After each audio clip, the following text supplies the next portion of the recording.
Here's another example of solving a linear equation. This one's a little bit more complicated with more parentheses and brackets. But again, that first step is to try and clear these parentheses and brackets. We'll work from the inside out. Notice the subtraction sign in front of parentheses. We're going to use the distributive property and multiply this negative to both the 2x and the negative 4. So we'll have 5 times the quantity, 2 plus, and now this is where that negative sign is going to get multiplied through to everything that follows inside the parentheses. We'll have a negative 2x, but then we'll have a positive 4. And we're still going to end those parentheses is equal to 2 times the quantity, 5 minus 3x. Now if we're looking inside the brackets on the left-hand side of the equation, we see that there are like terms that we can combine, the 4 and the 2. So we'll have 5 times the quantity. The negative 2x won't change, but when we add like terms, we'll end a positive 6, which is equal to 2 times 5 minus 3x. In the next step, we'll clear those parentheses as well.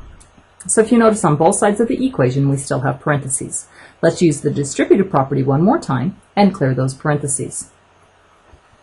We're going to multiply the 5 to the negative 2x, and we'll also multiply the 5 to the 6. We'll multiply the 2 to the 5, and we'll also multiply the 2 to the negative 3. So that would give us a negative 10x plus 30 is equal to 10 minus 6x. Now if you notice in this equation we have the variable on both sides of the equation. We can choose to get rid of either the negative 10x or the negative 6x. This time I think I'll add positive 6x to both sides of the equation. So I'll add 6x to this side and 6x to this side, keeping the balance so that the equation really is still equal. So we'll have negative 4x plus 30 is equal to 10.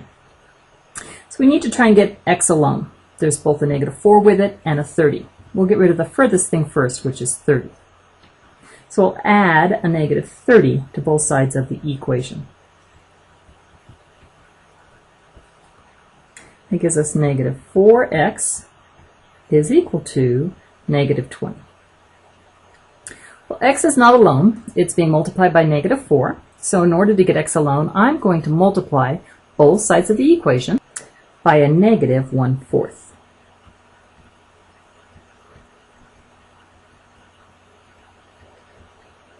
So clean up the parentheses, clear this out, and simplify. We have a positive x is equal to a positive 5.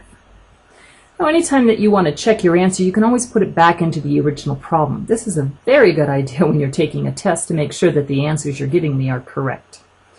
There's another example if you'd like to go to the next video.